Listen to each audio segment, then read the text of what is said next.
Esto es Mano a Mano con Guillermo Ocampo. Jorge, te invité en un momento a una tertulia que no pudiste asistir, que fue la semana pasada en la casa de un amigo. Sí, señor. Y estuvo un sacerdote contando unas historias fantásticas del Padre Francisco. En este caso lo tenemos en línea. El invitado es licenciado y profesor por la Universidad Católica Argentina, egresado en 1969. En 1973 fue ordenado sacerdote, vicario de la prelatura del Opus Dei desde 1991 al 2000, procurador del Opus Dei delante de la Santa Sede del 2000 al 2020 y regresó a la Argentina en el 2020. Pero lo más representativo para nosotros es que es el amigo personal del Papa Francisco. Nos estamos refiriendo al padre Carlos Nanay. Padre Carlos Nanay, Guillermo Ocampo lo saludan y Jorge Zimmermacher de Radio X. ¿Cómo están? Gusto de saludarlos, muy contento de estar con ustedes. Bueno, para mí es una alegría hablar del Papa siempre. Muchas gracias, padre, y disculpe la tardanza y la espera. No, ningún problema. Por lo menos lo hicimos entrar en clima. Bueno. Porque por ahí no nos conoce mucho, en realidad no nos conoce. Muy bien, un gusto, muchas gracias. Bueno, pero me gustó mucho las citas que dijeron del Papa, ¿no? Desde ese viaje después de Eslovaquia. Yo hice una entrevista, una periodista de Eslovaquia que me pidieron, y un largo artículo, un poco lo que les voy a contar hoy, sobre quién es el Papa Francisco, ¿no? Entonces se publicó en Bratislava, ¿no? Fue un viaje muy bueno, primero a Hungría y después a distintas ciudades de Eslovaquia. Bueno, entonces Papa regresó cansado pero muy contento. Padre, yo quisiera preguntarle, bueno, usted un poco ya hizo la pregunta. Antes de quién es el Papa, ¿quién es Mario Bergoglio? Porque tengo entendido que usted ya lo conocía de antes. Sí, le digo. Lo conocí en el 1992 cuando nombraron obispo auxiliar de Buenos Aires. Y entonces ahí empieza una relación de amistad, te diría, no intensa. Yo era el vicario del Opus Dei, bueno, nos veíamos, saludábamos, enseguida nos dimos del tú, pero la amistad empieza en serio, se fue más en serio de amigos, cuando yo voy a Roma. En el 2000 fui a Roma y mi madre, en 2002 a 2005, vivieron también en Roma, con mi hermana que tenía un trabajo en Roma, ¿no? Entonces un día, en el 2003, me llama Jorge Mario Bergoglio y me dice que quería ir a rezar a la tumba de San José María Escrivá, fundador del Opus Dei. Entonces le dije, si venís te voy a buscar. Entonces, no, vengo ya, se veía su forma de ser, vengo en transporte público. Y dije, no, si vos venís te voy a buscar, y ahí gané la partida y lo fui a buscar. Entonces lo fui a buscar y se puso de rodillas en la tumba de San José María, una urna que está en el altar de una capilla que se llama Santa María de la Paz. Y entonces tuvo 10 minutos de rodillas, yo a su lado, 20 minutos de rodillas, yo a su lado, y una voz interior me decía, si él no se sienta, no te sientes. 30 minutos de rodillas, yo ya las rodillas no podía más. 40 minutos de rodillas, yo decía, ¿cuándo termina esto? 45 minutos de rodillas y me dijo, por mí está bien. Dije, por mí también, vamos, ¿no? Salimos y ahí se produce el hecho por el cual yo me hago más amigo de él. Porque le dije, ¿querés saludar a mamá? Entonces, enseguida encantado, esto era agosto, piensen, agosto en Roma está desangelado, no hay nadie. Sí. Es como enero aquí. Claro. Y entonces, por lo menos en algunos lugares, ¿no? Entonces, fuimos hacia la casa de mamá, que estaba lejos, y ahí le encontré la historia de mi madre, ¿no? Que vino de Hungría, no sabía el castellano, dejó de confesarse un tiempo, 1 año, 2 años, y ya después no se confesó. Yo me ordené en el año 73, le pedí que se confesara y darle la comunión en la primera misa. No quiso. Bueno, después, así fue, hasta, y entonces cuando Bergoglio me acuerdo que me dijo, has rezado tanto que Dios ha establecido el día en que tu madre se va a confesar. El asunto es que llegamos a la casa de mamá y fue un amor a primera vista, porque Bergoglio es muy simpático cuando uno trata con él, ¿no? Ajá. No es esa figura que dicen adustas. Bueno, el asunto es que mamá después regresó a Argentina y cuando cumplió 90 años le dijo a mi hermana, quiero hacerte un regalo a vos y a Carlos, a mí, que estaba en Roma. Sí, me voy a confesar. ¿Y con quién? Bergoglio. Entonces, efectivamente, se confesó con Bergoglio y fue su confesor hasta los 99 años que murió. Mira vos. Qué bueno. Tanto que yo estaba con ella, cuando se rompió la cadera, hasta los 29 años estuvo muy bien de salud, se rompió la cadera, internamos en el Mater Dei y ahí fue una involución, lo atendieron muy bien, pero con los años, la cadera, ¿no? Y los primeros días llamó Francisco, ya Papa, era 2013. Y entonces, lo primero que le pregunta mamá al Papa, Francisco, ahora que te fuiste, ¿con quién me voy a confesar? O sea que el Papa tiene un gran amor al sacramento de la confesión. Primero él, pero después confesar gente, ayudar a la gente, todo tipo de personas, porque el corazón de Cristo es un corazón que perdona. En la última carta que me escribió Guillermo, te acordarás que lo comenté, ¿no? Sí. En la reunión, me escribió el lunes pasado, ¿no?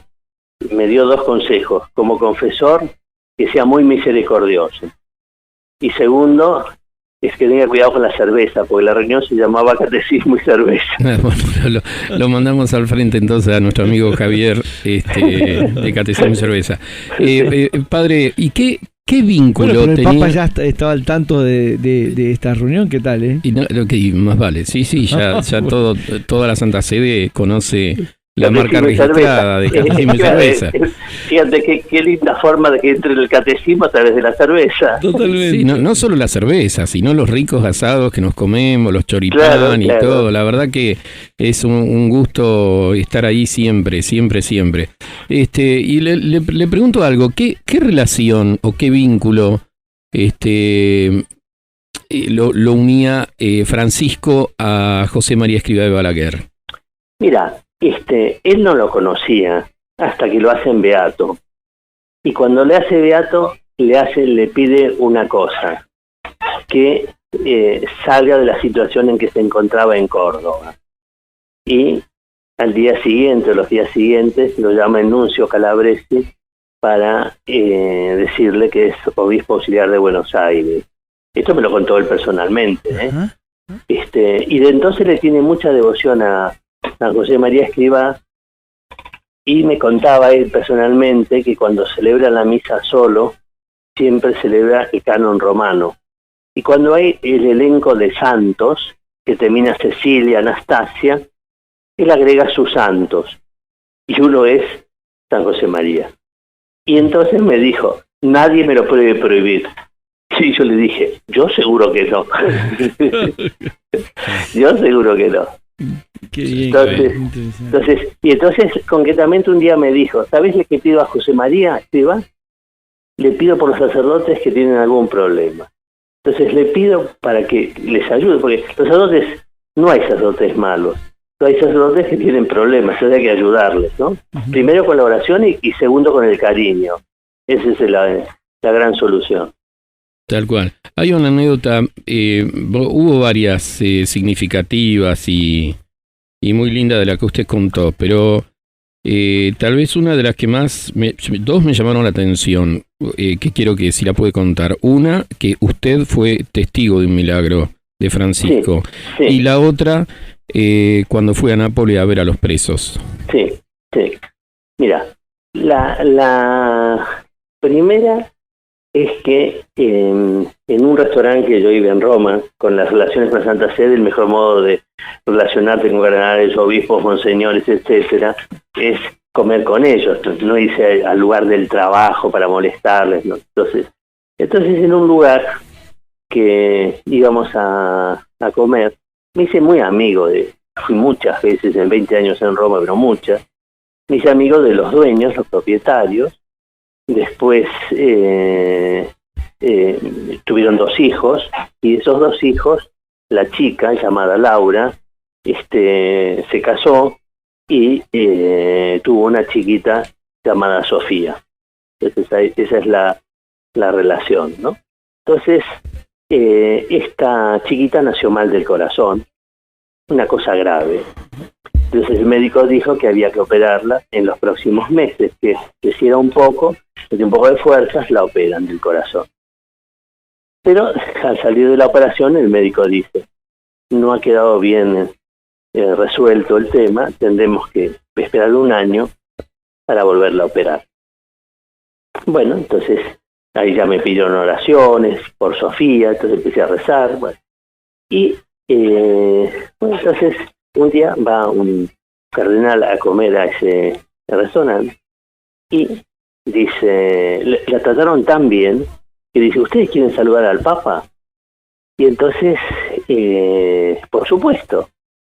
Entonces resulta que van a la audiencia de los miércoles del Papa, lo ponen en primera fila y fueron la abuela, la madre de la chica y la chica en brazos, que tenía 1 año y poco. Entonces viene el Papa y la abuela le toma las manos al Papa y le quiere decir que la situación, ¿no? Pero se ponía a llorar y no dice nada. En cambio, la madre, más serena, le cuenta que Sofía está mal del corazón, que ahora tienen que operar, porque no reza por ella, por la chiquita, por Sofía. Entonces el Papa dice, no, vamos a hacer es rezar los 3 con mucha fe ahora por Sofía. Ponen las manos sobre ella y piensen, en Plaza de San Pedro, multitud de gente que está ahí esperando a tener atención, están los gendarmes, los guardias suizos, los de la Casa Pontificia, quieren correrlo al Papa, pero el Papa no se mueve. Está ahí como 1 minuto y medio rezando, 2 minutos, bueno, después se va, qué sé yo. Pasan los días y me llama la madre de la chica. Dice, Monseñor Nanay, quiero contarle algo. Que ayer hicimos la tomografía computada, sale el médico con una sonrisa y dice, ¿pero ustedes a qué santo le rezaron? Y entonces, ¿por qué?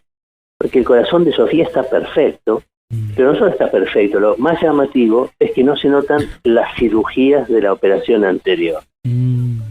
Entonces,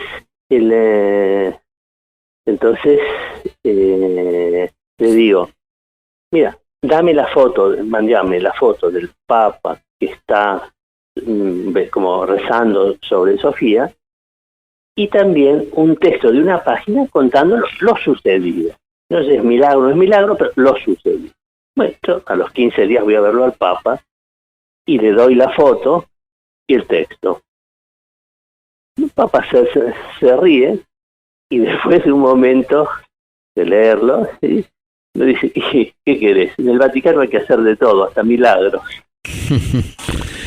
Entonces, claro, yo no sé si un milagro, pero que realmente es un hombre de fe, el Papa, clarísimo. Tiene otra anécdota muy linda, si tengo tiempo para contarle. Por ejemplo, él lo nombran provincial de los jesuitas y el noviciado estaba vacío. Y esto es porque tiene devoción a San José. Ahora estamos en el año de San José, de mucha devoción a San José. Porque me dijo una vez, San José parece que duerme, pero siempre está despierto y siempre escucha. Pues si te fijas en el Evangelio, San José parece que siempre está dormido, porque en sueños se le aparece el ángel para que acepte de la Virgen. En sueños se le aparece el ángel para que vaya a Egipto. En sueños entonces el Papa me dijo, eso que te dije, ¿no? O sea que San José parece que duerme, pero siempre está despierto y siempre escucha. Bueno, entonces le pregunté, Francisco, ¿cuál es el favor mayor que te hizo San José? Y me dijo, mira, cuando me hicieron provincial, había muy pocos novicios. Entonces le pedí a San José 40 novicios. la respuesta de San José fue que en poco tiempo entraron 40 novicios en la compañía de Jesús. Bueno, eso es fe. Pedir y recibiréis, lo que enseñó Jesús, ¿no? Pedir y recibiréis, buscad y hallaréis, llamad y se os abrirá. Entonces, la otra anécdota que me pedías era de los presos. Sí, correcto. Sí. Con los presos hay dos cosas muy lindas. Lo de Nápoles es, por ejemplo, que él va a Nápoles y el viaje del Papa sale de Roma muy temprano y llega a las 10, 11 de la noche. Estamos hablando de el encuentro que tuvo el Papa Francisco con los presos, ¿no? En Nápoles, 600 hombres y 200 mujeres. No, eso fue en Milán. En Milán. Pero te cuento también lo que me gustó mucho, lo de Nápoles, después te cuento de Milán, ¿no? Entonces, de Nápoles hubo montones de actos, misas, cosas. Bueno, entonces, lo más a mí me gustó el encuentro con las monjas de clausura de Nápoles, que el arzobispo de Nápoles dio permiso para que las monjas fueran a una iglesia, pues las monjas de clausura no salen. Y había una multitud de monjas, el Papa entra por la nave de la iglesia, donde está el altar, por el ábside, y claro, las monjas estaban de clausura como leonas, corrieron hacia el Papa, que estaba en el presbiterio. Y el Papa las mira con una sonrisa, pero ver la jauría de monjas que viene, se empieza a reír, retrocede y casi cae. Y entonces dos monjitas atléticas saltan sobre el Papa para que no se caiga. Sí. Y es muy linda, hay una foto que el Papa cayéndose, sonriendo, y las monjas sosteniéndolo. Bueno, entonces le conté al Papa que las cosas que más me habían gustado del viaje era eso, ese cariño de las monjas por el Papa. Y entonces el Papa me dice, a mí lo que más me gustó fue la cárcel. Y dije, ¿por qué? Porque mira, al lado mío había un preso, almorzó en la cárcel. Había un preso que llevaba 25 años preso. Del otro lado, uno que tenía 2 cadenas perpetuas. ¿Te das cuenta? Darles un poco de afecto. Gente que no tiene ninguna esperanza de nada. Entonces, y lo de Milán lo mismo, ¿no? El Papa llega temprano a Milán. El Papa ya tenía 81 años. Milán es la diócesis más grande del mundo. Salieron del Vaticano muy temprano, llegaron a Milán, entraron por las periferias de Milán a ver inmigrantes, gente humilde, de pocos recursos. Después reunión con sacerdotes y religiosos y religiosas en el Duomo de Milán, había 4.000 sacerdotes. Después la comida en la Curia de Milán. Después una gran misa en Monza, que había 1 millón de personas, y entonces con el papamóvil yendo de un lugar para otro. Después un acto en un estadio, creo que el de San Siro, para 90.000 las fuerzas vivas de la diócesis, catequistas, familias. Bueno, entonces piensen, 81 años. Y después la cárcel, lo que vos me decías, Guillermo. Entonces en la cárcel había 600 presos hombres y 200 mujeres. ¿Qué pasó allí? El Papa un discurso, algunos presos dieron testimonios, unas mujeres también, pero cuando terminó, dice el Papa, no me voy sin saludar uno por uno a todos los presos. Entonces los de la custodia, los que la acompañaban, los de Secretaría de Estado, tienen que santidad, el avión, tenemos que regresar a Roma, se va a hacer muy tarde. Y el Papa dijo, no me voy sin saludar uno por uno a los 800. Eso yo lo he pensado, Guillermo, eso hace un hombre santo. Estar más de 2 horas en pie, saludando uno por uno. Esto me lo contaron monseñores de la curia que lo acompañaron al Papa, ¿no? Heroico, estar de pie, una sonrisa, una caricia, decir una palabrita, a 800 personas, después del día que había tenido que relatarlo, ¿no? Claro. Por eso, en eso, es un hombre, el Papa es un hombre de Dios, un hombre que está cerca de Dios, de ahí saca la fuerza para ayudar a tanta gente. Un día fui a verlo a Santa Marta, yo lo veía con bastante frecuencia, ¿no? Y entonces, le noté que algo le dolía la espalda. Y entonces me dijo, y le pregunté, ¿qué te pasa? Y es que, no, nada. Primero me dijo que nada. Pero después, como le insistí, ¿pero qué te pasa, Francisco? Es que ayer, era jueves, ayer en la audiencia, de los miércoles, había como 100 enfermos en silla de ruedas. Y saludar a uno por uno, a cada uno, me quedó un dolor de espaldas, ¿no? Bueno, ese es el hombre de la misericordia, el hombre que quiere a la gente, ¿no? ¿Ves? De derecha, de izquierda, de unos, de otros, quiere a todos. Es un hombre de Dios, por eso, fíjate, se levanta a las 4:30 de la mañana, a las 5 está frente al sagrario, se queda hasta las 7 se le da misa, dura más o menos unos 45 minutos la misa, ¿no? Eso, es hombre de Dios. Increíble, increíble. También hay una pequeña anécdota cuando fue a ver en su lecho de muerte al hospital al peor de los políticos italianos, el fundador del Partido Radical, Marco Pannella. Te corrijo, pero ya me has dado la pista, pero no, él no fue. Fíjate cómo fue el asunto. Este político que hizo mucho daño, es la verdad. Justo que empezabas hoy hablaban de la vida y todo esto, ¿no? Y lo que dijo el Papa en el avión retornando de Eslovaquia, ¿no? Pues este señor, se llama Marco, estaba en el hospital. Y entonces le dijeron al Papa que se estaba muriendo. Y el Papa lo llamó por teléfono y se hicieron varias veces, se hicieron amigos por teléfono. Y lo que me contó el Papa es que un día este hombre, Marco, lo llama al Papa y le dice: Francisco, qué alegría, me confesé. Me mandaste un obispo justo y me confesé con él. Y en este momento estoy besando el crucifijo que tú me regalaste, que era un crucifijo que pertenecía al Beato Romeo.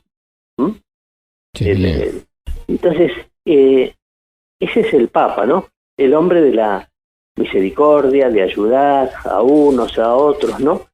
Que, fíjense, el Papa es progresista. No es verdad. ¿Saben cuál es la devoción así de los santos? ¿Qué tiene especial devoción?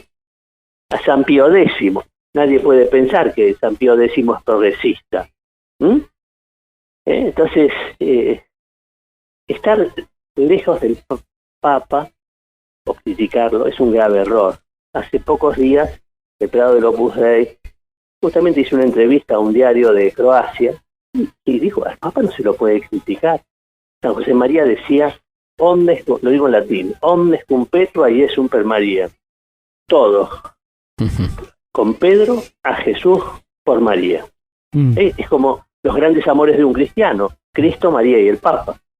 Exactamente. Padre, por último, pues ya tenemos ahí poquito tiempo, hay tres virtudes cardinales, ¿no? Fe, esperanza y caridad. En el caso de Francisco, ¿cómo se ven evidenciadas o reflejadas estas tres virtudes? Con ejemplos muy cortitos. Muy bien, la fe, yo te digo, en lo que reza, ¿no? La fe que es una cosa que se vive, ¿no? La fe como de esas anécdotas de la petición, ¿no? Esa es una cosa. Después, la esperanza se manifiesta también en su optimismo, ¿no? Que es verdad que hay dificultades dentro de la iglesia, en el mundo, pero las palabras de Jesús hacen mella en su corazón, ¿no? En el mundo tendréis tribulaciones, pero tened confianza, yo he vencido al mundo. Entonces, siempre lo he visto al Papa positivo, de vamos a buscar soluciones, y la caridad es evidente, ¿no? pero es con todos, ¿no? O sea que ese, por ejemplo, los enfermos, ¿no? Es muy llamativo, ¿no? Esto de hacer obras de misericordia, de ese cariño por los niños, por los ancianos, por los que están descartados, ¿no? La gente que no tiene medios, ¿no? Bueno, entonces, un corazón grande, ¿no? Entonces, después la fe, por ejemplo, volviendo a la fe, tu amor a la confesión. Ujú. Yo me he confesado muchas veces con el Papa. Es un hombre que tiene amor a la confesión y él mismo se confiesa con frecuencia. Bien, bien, bien. Muy bien. Creo que la audiencia debe estar muy interesada, ¿no? En todo lo que estamos escuchando, porque tal vez, claro, a veces los medios sobre el Papa Francisco de golpe transmiten ruidos, ¿no? O sea, él dijo Sí. que hagamos lío y bueno, entonces hacen lío en otro aspecto, digamos. Pero Sí. yo quiero consultarle, digamos, que en estas semanas, en estos días, digamos, está haciendo ruido la cuestión y tal vez está bueno ponerle luz así desde el conocimiento suyo, Monseñor, de la cuestión del sínodo, de la sinodalidad o algo así, que muy poco sabemos de qué se trata, ¿no? Yo pienso que hay que esperar que termine el sínodo, hay que rezar por el sínodo. De todos estos sínodos que ha habido en Roma, también con Juan Pablo II, con Benedicto XVI, ¿no? Al principio había como cosas de ruido, ¿no? Uh-huh. Pero al final salieron unos documentos papales extraordinarios, ¿no? Para ayudar a tanta gente, ¿no? Uh-huh. Fíjate que en la historia de la Iglesia esto se repite. Uh-huh. El Vaticano II sacó unos instrumentos de trabajo, unas constituciones extraordinarias, ¿no? Uh-huh. Pero si vos ves la historia del Vaticano II, la cantidad de cosas que se dijeron inexactas sobre los documentos, ¿no? Lo mismo que yo pienso que algo que tenemos que hacer es esperar que termine el sínodo y después el documento que siempre sale post-sinodal. Después hay que rezar también por ese sínodo que quieren hacer en Alemania.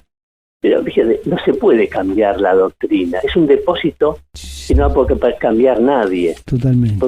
Porque es algo de Jesucristo, ¿no? Claro. Lo que Él nos ha enseñado, el Evangelio, no puede cambiar. Dice, no, ahora hay 5 evangelios. No hay. Claro. Perderíamos, estaríamos lejos de la fe y de la esperanza, ¿no? Claramente. O sea que es un depósito que tenemos que conservar, ¿no? Claro. Y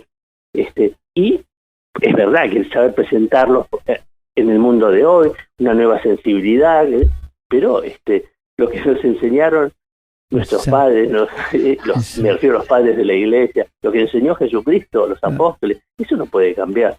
Hay que tener confianza entonces que con la oración y finalmente la decisión de los obispos y bueno y el Papa finalmente, el Espíritu Santo. Ahí está, muy bien, Guillermo. Sos Guillermo, Jorge, perdón. Sí. Ya me parece la voz un poco distinta. Jorge, no, lo que vos acabas de decir es lo esencial. Claro. El Espíritu Santo conduce a la Iglesia. Sí. Los hombres pasamos, ¿no? Entonces, el Espíritu Santo, y vos digas, un gran milagro de la Iglesia Católica es que a pesar de los hombres como somos, después de 2000 años, está viva la Iglesia. Sí, totalmente. Podemos pensar la jornada mundial de la juventud. No tenemos que asustarnos cuando dicen que van a cambiar, que el sínodo va a cambiar la Iglesia. No.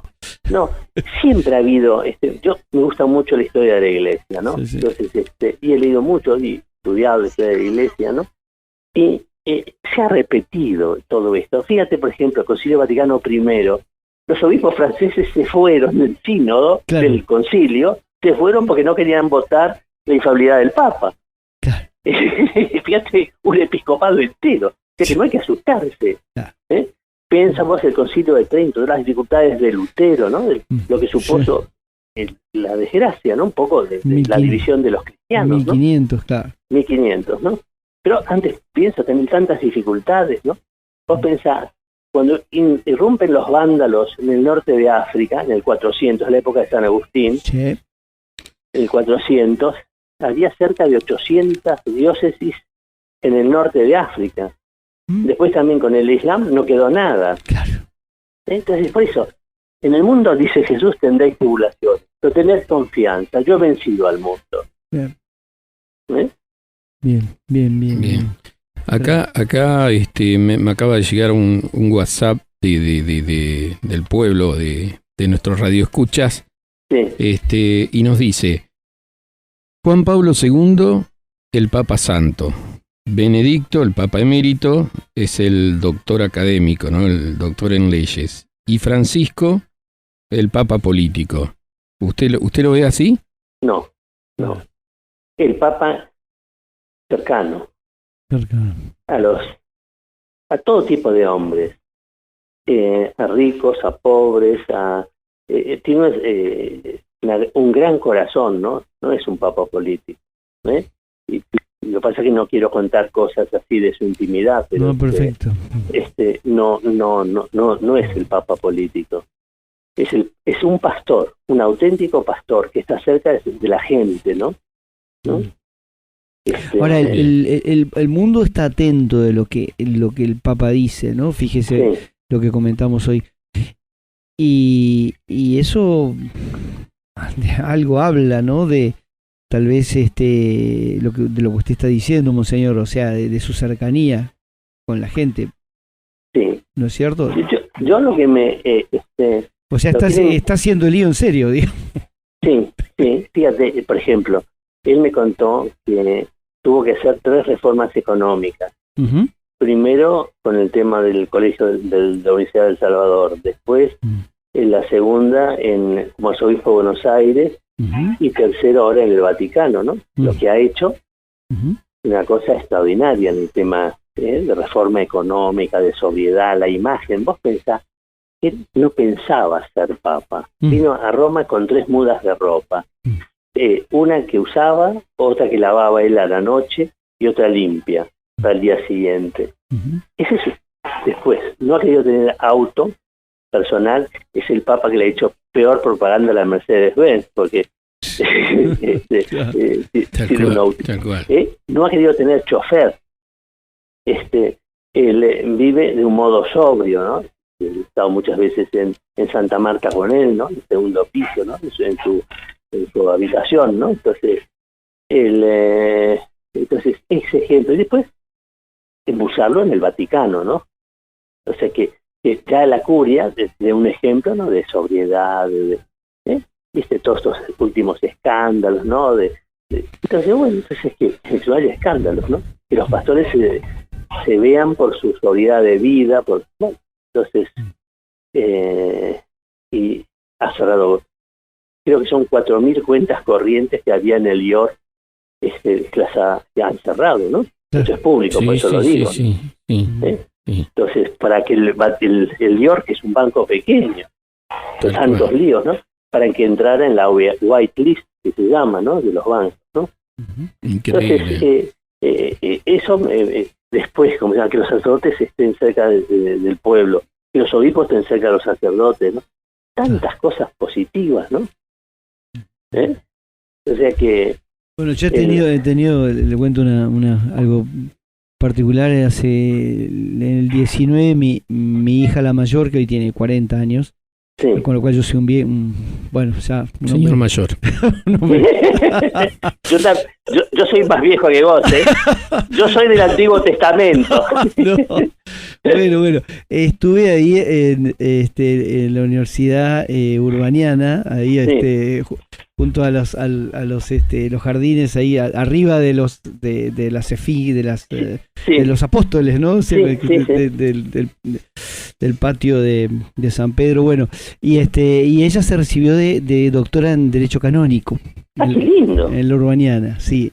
Y ella es, digamos, religiosa de la congregación de las servidoras de la Virgen de Matará, del Señor, y de la Virgen, o sea, del Instituto del Verbo Encarnado, ¿no? Qué lindo. ¿Sabes una cosa? A lo mejor la conozco a tu hija, porque me pidieron una tertulia en Roma, con 30 religiosas del Verbo Encarnado. Ah, seguro. ¿En qué año era eso?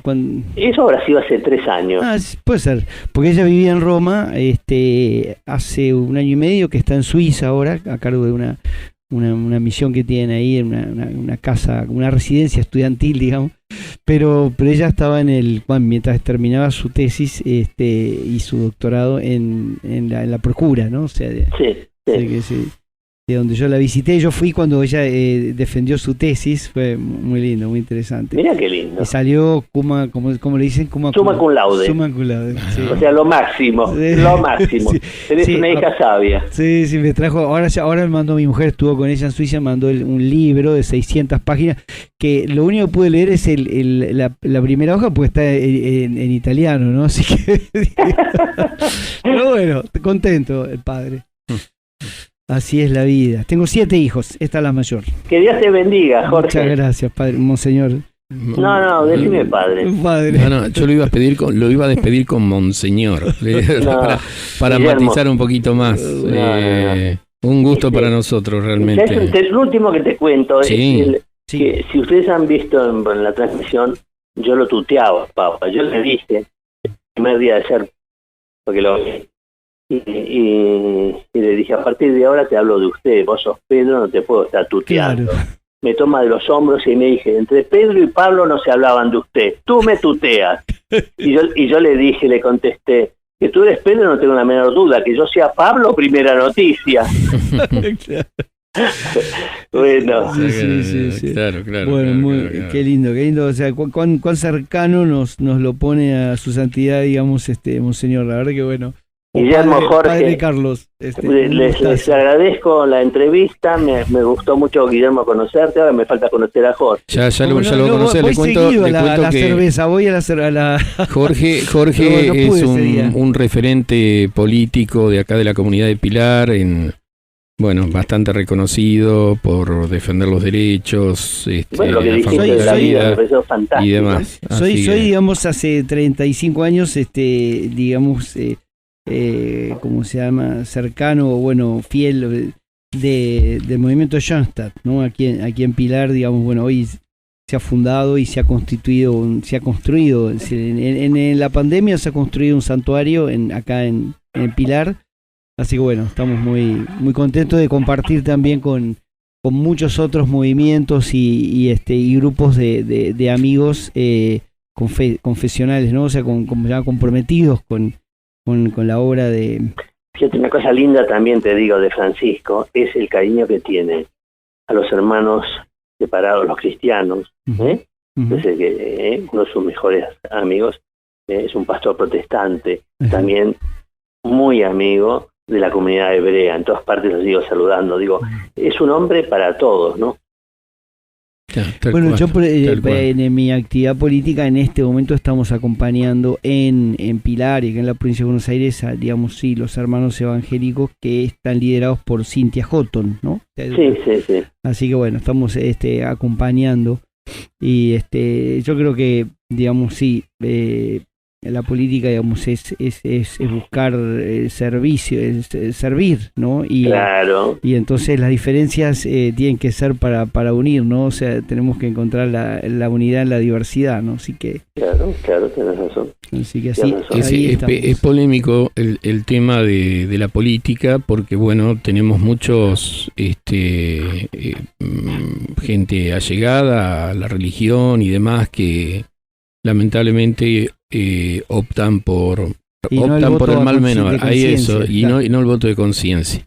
Y esa es por ahí la bronca que nos puede dar. Así como se reza por las vocaciones sacerdotales, por ahí se puede rezar por las vocaciones políticas con valores cristianos. Eso me gusta mucho, ¿no? Rezar, ¿no? Por las vocaciones políticas. Exactamente. Fíjate, los fundadores de la Unión Europea están en proceso de canonización, ¿no? Schumann, de Gasperi, ¿no? Eran hombres santos, ¿no? Exacto. Y también decía San Juan Pablo II, una comunidad europea que no se construye sobre raíces cristianas no tiene futuro. Exacto. Bien. Bueno, Angela Merkel es luterana, creo. Sí.